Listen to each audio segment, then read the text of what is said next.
దివ్యాత్మ స్వరూపులారా, ఇప్పుడు సమయము 11:30 అయింది.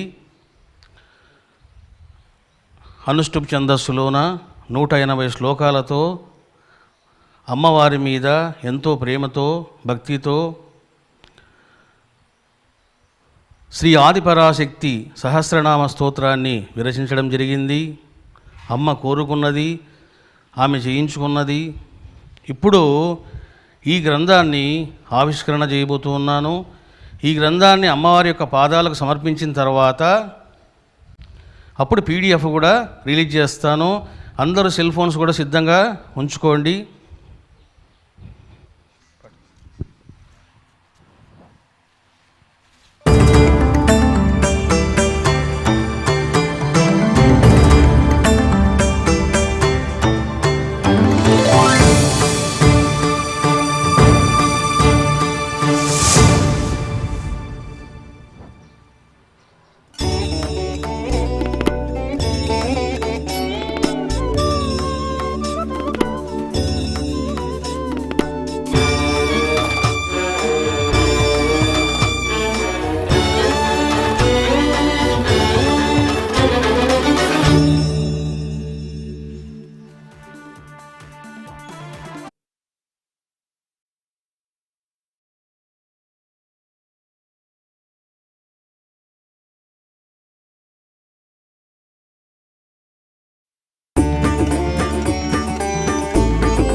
ఇప్పుడు నువ్వు ఆన్ చేసుకో.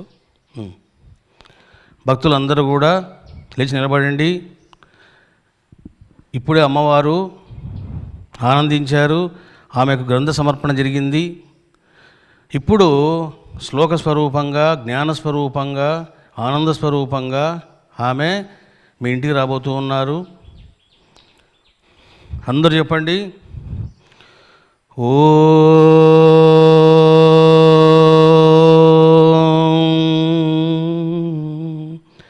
శ్రీ ఆదిపరాశక్తయే నమః. ఓం శ్రీ రుద్రాయ నమః. ఓం శ్రీడి సాయి దేవాయ నమః. ఓం నందీశ్వరాయ నమః. ఓం నవదుర్గాయై నమః. స్టార్ట్ చేయండి పీడిఎఫ్.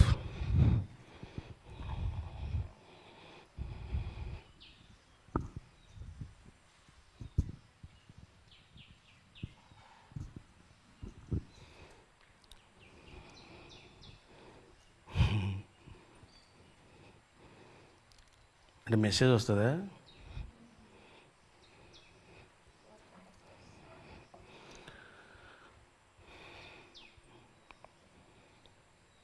వచ్చిందా? నాకు కూడా వచ్చినట్టుంది.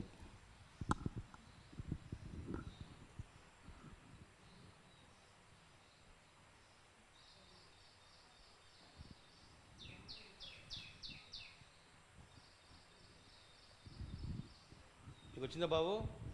మీకు వచ్చిందా?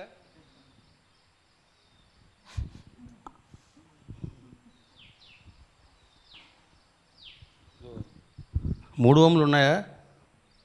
3 ఓములు. Okay, 3 Ohm's.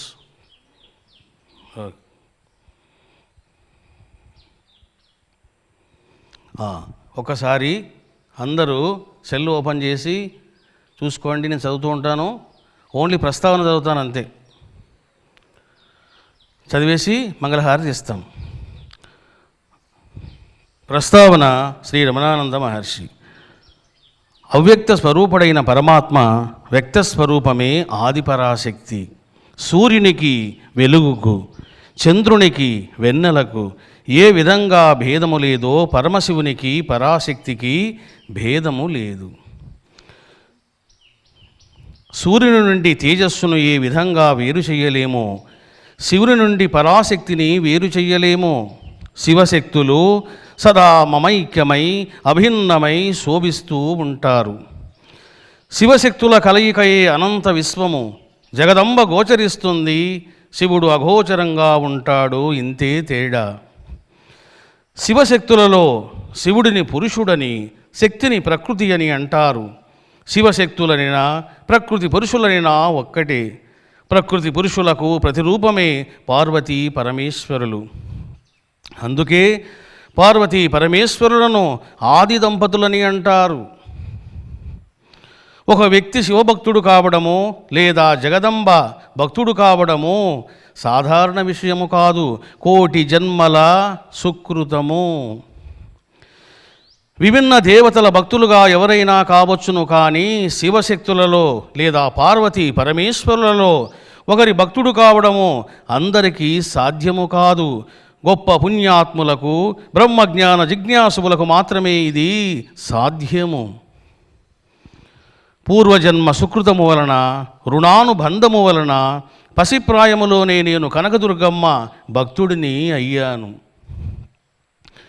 నేను 3వ తరగతి వరకు కర్నూలు జిల్లాలోని కప్పట్రాల గ్రామంలో చదివాను. 4వ తరగతిలో కర్నూలుకు వచ్చాను. ఏ పుణ్యమో, ఏ బంధమో, ఏ ఫలమో, కర్నూలులో మా ఇల్లు కనకదుర్గమ్మ గుడి ప్రక్కనే ఉండేది. ఒకరు చెప్పకనే ప్రతిరోజు ఉదయాన్నే అమ్మవారిని దర్శించేవాడిని. ప్రతి శుక్ర మంగళవారాలలో రాత్రి భజనలో పాల్గొనేవాడిని.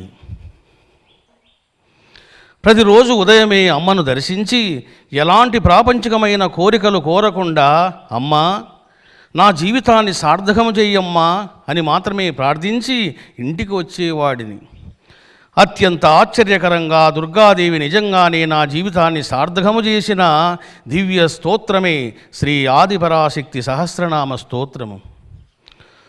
ఆత్మసాక్షాత్కారం పొందనంత వరకు శివుడు వేరు, అమ్మవారు వేరు అనే అజ్ఞాన అవివేక భేద భావనలో ఉండేవాడిని.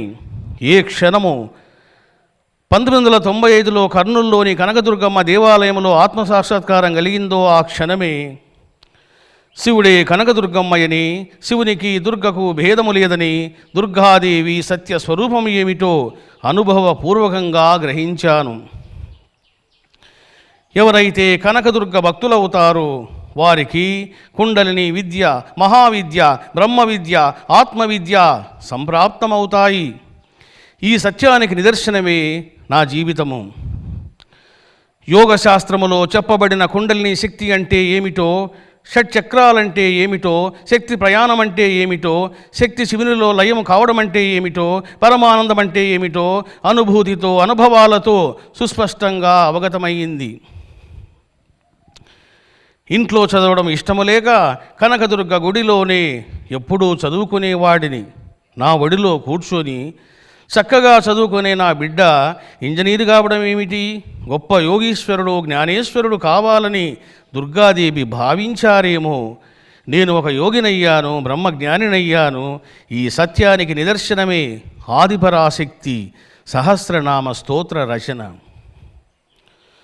ఒక ఇంజనీరు పాడైన యంత్రాలను సరిచేస్తే, ఒక యోగి చెడిన మనస్సులను సరిచేస్తాడు. ఇంజనీరు లూజైన భాగాలను దృఢము చేస్తే, ఒక యోగి మనసులను నిశ్చలము చేసి దృఢము చేస్తాడు. ఈ సేవా కార్యాన్ని దుర్గాదేవి నాచే చేయించినది. ఈ సత్యానికి సాక్ష్యమే ఆదిపరాశక్తి సహస్రనామ స్తోత్ర రచన. సుప్రసిద్ధమైన లలితా సహస్రనామ స్తోత్రముండగా మళ్ళీ మీరు ఆదిపరాశక్తిపై సహస్రనామ స్తోత్రమును రచించవలసిన అవసరమేముందని కొందరు ప్రశ్నించవచ్చును. లలితా సహస్రనామ స్తోత్రమును మించిన గొప్ప స్తోత్రమును మీరు రచించారా అని కూడా కొందరు ప్రశ్నించవచ్చు. మేము లలితా సహస్రనామ స్తోత్రమును పఠిస్తాము, మీ స్తోత్రమును కూడా పఠించవలసిన అవసరముందా, పఠించకపోతే జరిగే నష్టం ఏమిటంట అని మరి కొందరు ప్రశ్నించవచ్చు. కనకదుర్గాదేవి ఆకాశము వలె అనంతమైనది, సముద్రము వలె అగాధమైనది. బ్రహ్మము ఎంతటి వర్ణనాతీతమో ఆదిశక్తి కూడా అంతే వర్ణనాతీతము. ఒకే స్తోత్రముతో దుర్గాదేవి గురించి పరిపూర్ణముగా వర్ణించడము, ఆమె వైభవాన్ని, గుణగణములను, నిగూఢ తత్వాన్ని కీర్తించడము దేవతలకు కూడా సాధ్యము కాదు. చతుర్వేద మంత్రాలను కేవలము ఒక ఋషి మాత్రమే దర్శించలేదు. ఎందరో ఋషులు దర్శించారు. వారి వారి శక్తిని బట్టి, తపో నిరతిని బట్టి ఆత్మతత్వాన్ని, సృష్టి రహస్యాలను, దైవ మర్మాలను లోకానికి అందించారు. బ్రహ్మజ్ఞాన భిక్షను ప్రసాదించి మానవులను సత్య మార్గములో, రాజమార్గములో నడిపించారు, సదా నడిపిస్తూ ఉన్నారు. నా స్తోత్ర రచన కూడా ఇలాంటిదే. బావిలోని కప్పలాగా ఆదిశక్తిని ఒక స్తోత్రానికో, ఒక గ్రంథానికో, ఒక శాస్త్రానికో పరిమితం చేయడము అవివేకమవుతుంది. లలితా సహస్రనామ స్తోత్రములో చెప్పబడిన సనాతన చతుషష్ఠి దేవతల నామాలను మంత్రశాస్త్రం ప్రబోధించినటువంటి 64 యోగిని దేవతల నామాలను నిక్షిప్తము చేసి వారి తత్వాన్ని చక్కగా కీర్తించిన స్తోత్రమే శ్రీ ఆదిపరాశక్తి సహస్రనామ స్తోత్రము. లలితా సహస్రనామ స్తోత్రములో చెప్పబడని హయగ్రీవుడు బ్రహ్మదేవునికి ఉపదేశించినటువంటి 64 దుర్గాదేవి పరివార దేవతలను, స్కందుడు అగస్త్య మహామునికి బోధించినటువంటి పార్వతీదేవి కళారూపాలను నిక్షిప్తము చేసి వాటి వైభవాన్ని చక్కగా కీర్తించిన స్తోత్రమే శ్రీ ఆదిపరాశక్తి సహస్రనామ స్తోత్రము. లలితా సహస్రనామ స్తోత్రములో చెప్పబడని ఎన్నో మంత్ర, తంత్ర, యంత్ర, యోగ, ధ్యాన రహస్యాలను పామర జనులకు సైతం సులభంగా అవగతమయ్యే విధంగా రచించబడిన విశిష్ట స్తోత్రమే శ్రీ ఆదిపరాశక్తి సహస్రనామ స్తోత్రము. లలితా సహస్రనామ స్తోత్రములో ప్రస్తావించబడిన ఎందరో వేద ప్రతిపాదిత దేవతా నామాలను నిక్షిప్తము చేసి వైదిక దేవతలను కీర్తించిన దివ్య స్తోత్రమే శ్రీ ఆదిపరాశక్తి సహస్రనామ స్తోత్రము. ఆదిశక్తి అయిన పార్వతీదేవి నిరాకారంగా ప్రతి జీవిలో ఏ విధంగా ప్రకాశిస్తున్నదో, బాహ్యములో సాకారంగా విశ్వమంతా అణువణువున ఏ విధంగా వ్యాపించి ఉన్నదో, ఏ విధంగా దుర్గాదేవి సకల జనులను పాలిస్తున్నదో, పోషిస్తున్నదో, అట్టి రహస్య జ్ఞానాన్ని లోకానికి బహిర్గతము చేసిన అపూర్వ స్తోత్రమే శ్రీ ఆదిపరాశక్తి సహస్రనామ స్తోత్రము.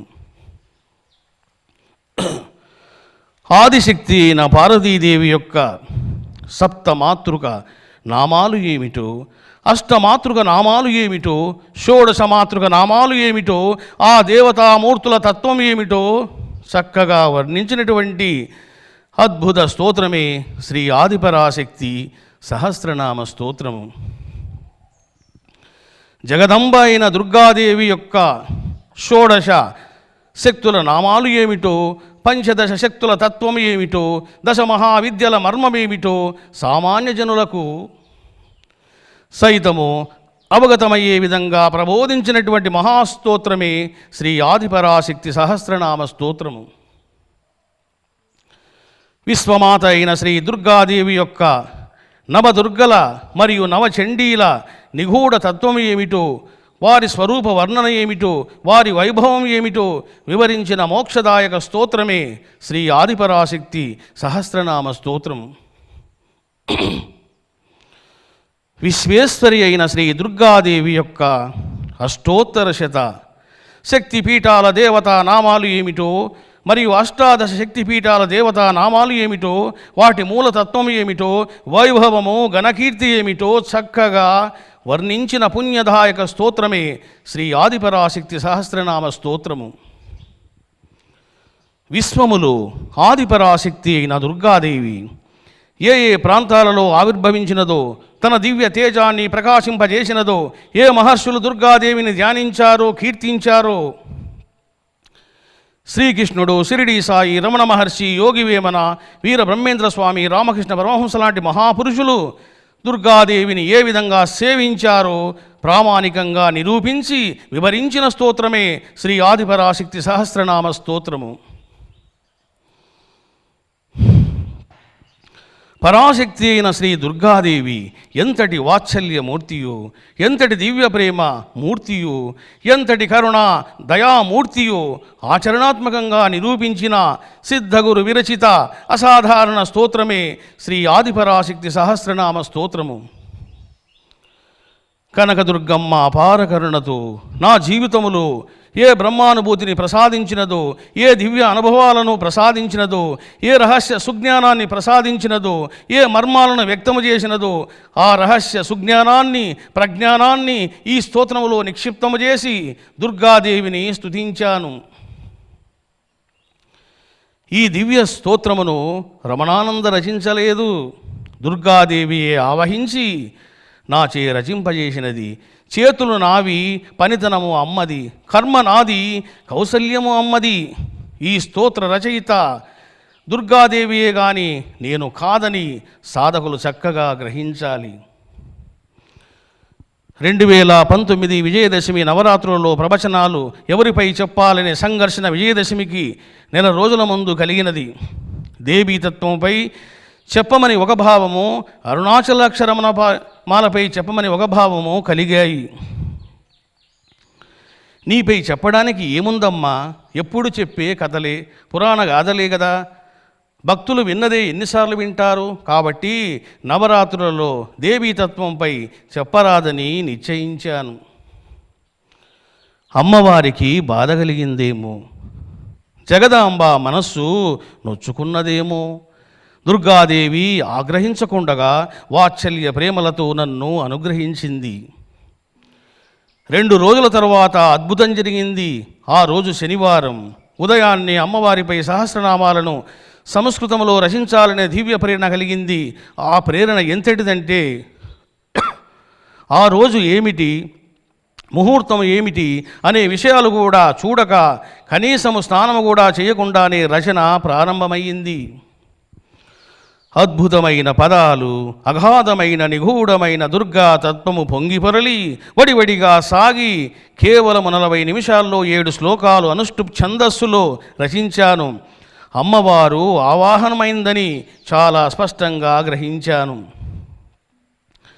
ఈ విధంగా కొన్ని శ్లోకాలు మాత్రమే రచించి దేవి నవరాత్రులు నిర్వహించి అమ్మ విగ్రహాన్ని నిమజ్జనము చేయాలని అమ్మ సన్నిధికి వెళ్ళాను. ఆశ్చర్యం, అమ్మ దేదీప్యమానంగా ప్రకాశిస్తున్నది.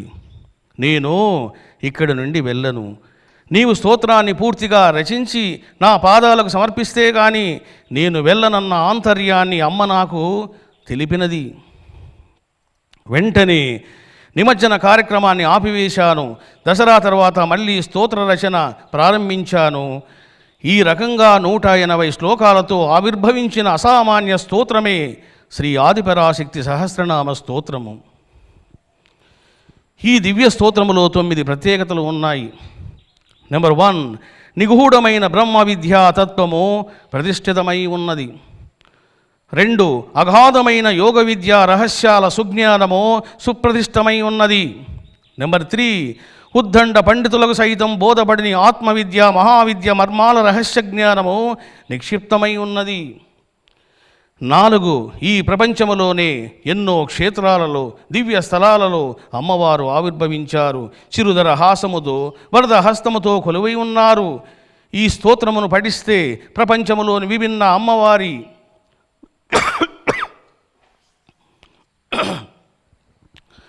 దేవతామూర్తులను సేవించిన భాగ్యము స్మరించిన భాగ్యము కలుగుతాయి. పర్యవసానంగా అపార పుణ్యము సంప్రాప్తమవుతుంది. 5, ప్రకృతిలో అమ్మవారు ఏ స్వరూపంగా ఉన్నది, ఏ ఫలాలను ప్రసాదిస్తుందనే సుజ్ఞానము ఈ స్తోత్రములో నిక్షిప్తమై ఉన్నది. ఈ జ్ఞానము వలన అమ్మవారి నిత్యోపాసన సిద్ధిస్తుంది. నవదుర్గల రహస్య జ్ఞానము ఈ స్తోత్రములో ప్రతిష్ఠితమై ఉన్నది. ఎవరైతే ఈ స్తోత్రాన్ని పఠిస్తారో వారికి నవదుర్గల అపార అనుగ్రహము కలుగుతుంది. ఎవరైతే ఈ స్తోత్రాన్ని పఠిస్తారో వారికి 18 మహాపీఠాలలోని అమ్మవారి అపార అనుగ్రహము కలుగుతుంది. గుప్తమైన వేద జ్ఞానము, వేదసారము, సర్వశాస్త్రాల సారాంశ జ్ఞానము ఈ స్తోత్రములో సుప్రతిష్టమై ఉన్నది. సర్వ ఋషుల, మునీశ్వరుల, యోగీశ్వరుల సందేశ జ్ఞానామృతము ఈ స్తోత్రములో నిక్షిప్తమై ఉన్నది. దివ్యాత్మ స్వరూపులారా, శివశక్తి షిరిడీ సాయి అనుగ్రహ మహాపీఠములో దుర్గాదేవి అష్టభుజి అయి అభయంకరి అయి చిరుమందహాస సమ్మోహన మూర్తి అయి దివ్య ప్రేమ మహామూర్తి అయి 9 అడుగుల సజీవ విగ్రహ మూర్తి అయి దేదీప్యమానంగా ప్రకాశిస్తూ భక్తులను అనుగ్రహిస్తూ 2020 అక్టోబర్ 14 నాడు స్థిరంగా కొలువై నేను ఇక్కడ నుండి వెళ్ళను అన్నటువంటి తన దివ్య వాక్కును ఆచరణాత్మకంగా నిరూపించారు.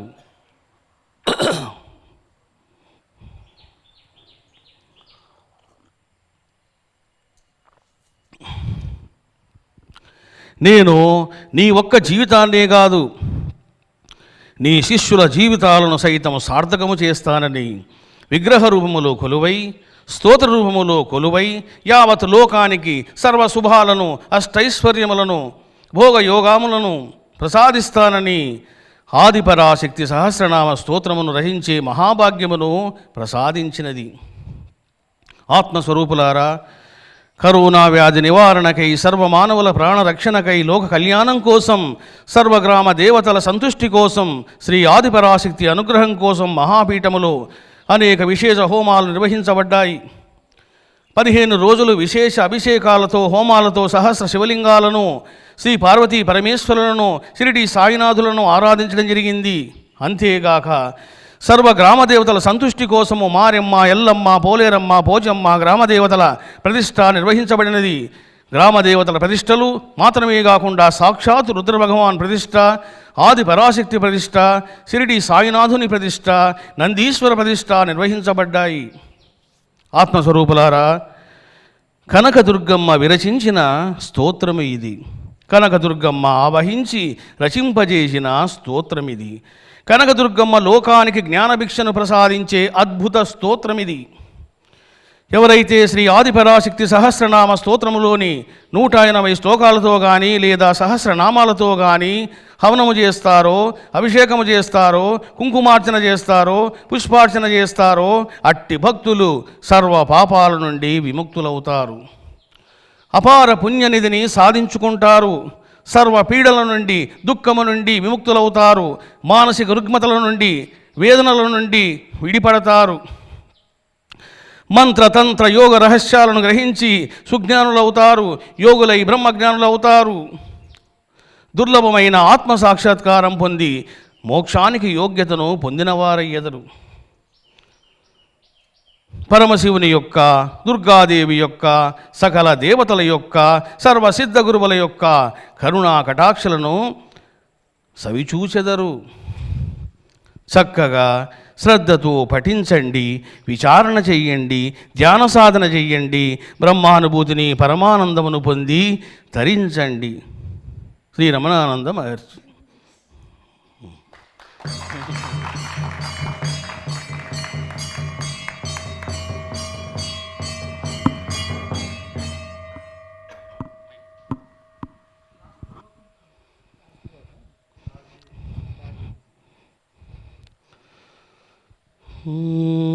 या देवी सर्वभूतेषु बुद्धिरूपेण संस्थिता नमस्तस्यै नमस्तस्यै नमस्तस्यै नमो नमः.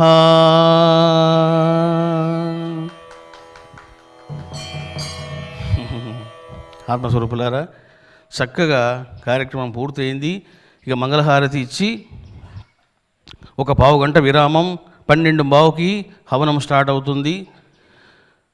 ఈరోజు ఒక పావుగంట అటు కావచ్చు, ఫస్ట్ డే కదా, చాలా కార్యక్రమాలు ఉన్నాయి. రేపు నుంచి ఇంత టైం పట్టదు, 12-12:30 కల్లా కార్యక్రమం అయిపోతుంది. ఫస్ట్ డే కాబట్టి ఒక హాఫ్ అన్ అవర్ అటు ఇటు అవుతుంది. అందరూ కూడా చక్కగా రిసీవ్ చేసుకొని ఉంటారు. చక్కగా మీరు అవి చూసుకోండి. పాడ్యమి నాడు 113 నామాలతో తొలిసారిగా కుంకుమార్చన చేశాం. ఒక్క శ్లోకం మాత్రం చదివేసి ఇక మంగళహారతి ఇద్దాం. ఓపెన్ చేయి.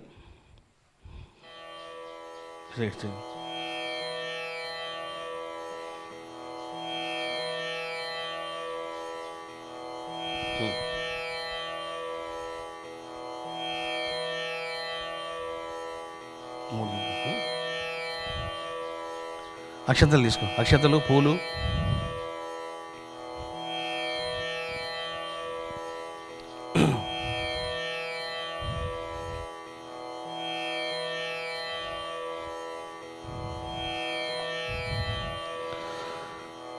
ఓం అంబా కనకదుర్గాంబా జగదంబా శివప్రియా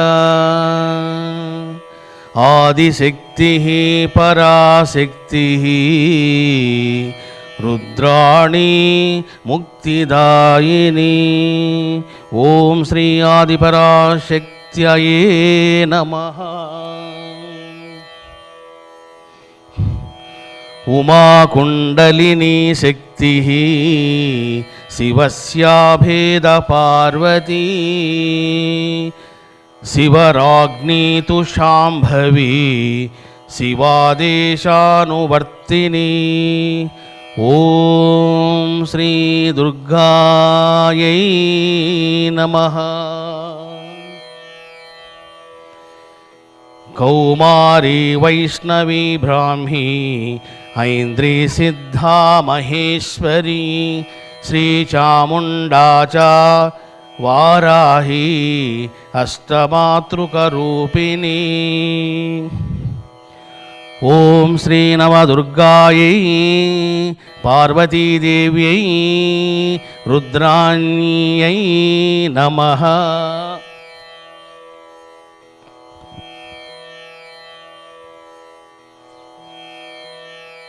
మూడు శ్లోకాలు కూడా పఠించాము. ఇప్పుడు మంగళహారతి.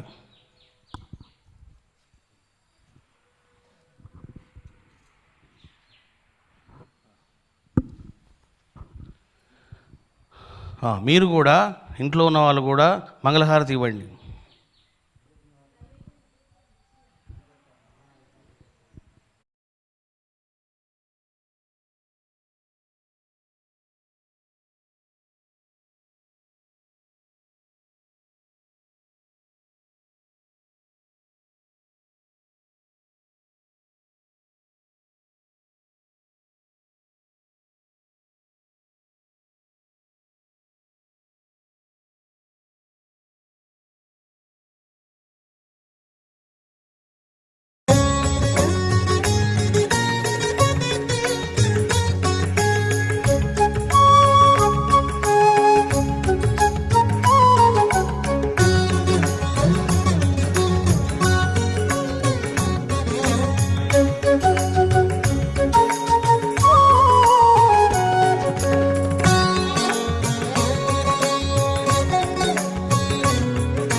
సకల దేవతా నిలయ మంగళమయ్యా సర్వ సద్గురు నిలయ మంగళమయ్యా సర్వ సద్గురు నిలయ మంగళమయ్యా మంగళము జయ మంగళము మంగళము జయ మంగళము మంగళము శుభ మంగళము మంగళము శుభ మంగళము సాయి దేవ షిరిడి దేవ సాయి దేవా షిరిడి దేవా సకల దేవత నిలయ మంగళమయ్యా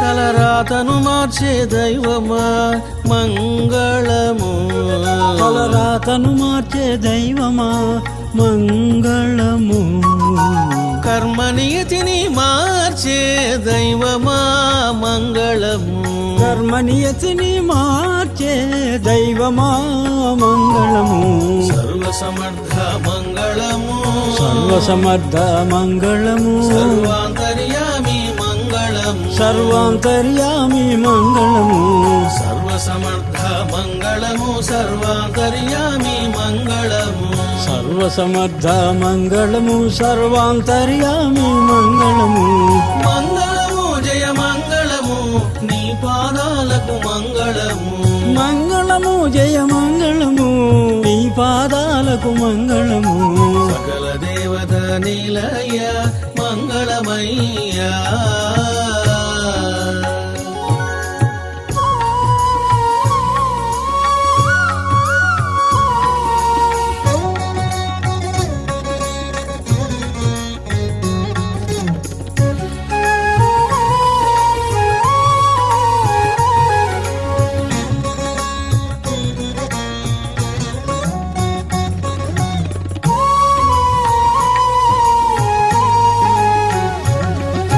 జీవుల మతులను మార్చే దైవమా మంగళము జీవుల మతులను మార్చే దైవమా మంగళము జీవుల గతులను మార్చే దైవమా మంగళము జీవుల గతులను మార్చే దైవమా మంగళము సర్వేశ్వరుడా మంగళము సర్వేశ్వరుడా మంగళము సర్వవ్యాపి మంగళము సర్వవ్యాపి మంగళము సర్వేశ్వరుడా మంగళము సర్వవ్యాపి మంగళము సర్వేశ్వరుడా మంగళము సర్వ